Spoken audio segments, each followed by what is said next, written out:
Hello, இந்த வீடியோவில் இருந்தால் தீபாவளிக்கு புது கலெக்ஷன்லாம் வந்துருச்சு. இப்போ தான் கொரியர் ஆச்சு. வாங்க அன்பாக்சிங் பண்ணலாம்.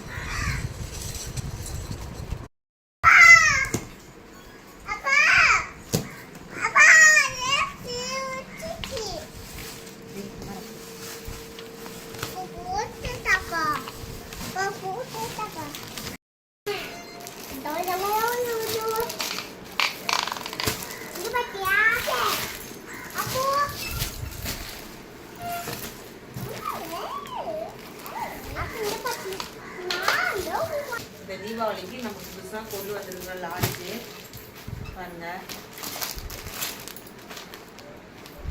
இதெல்லாம் தனித்தனியாக நான் வீடியோ என்னென்ன இருக்குதுன்னு நான் அப்லோட் பண்ணுறேன். ஏதோ ஷாலு அதெல்லாம் வாங்கியிருக்கோம்.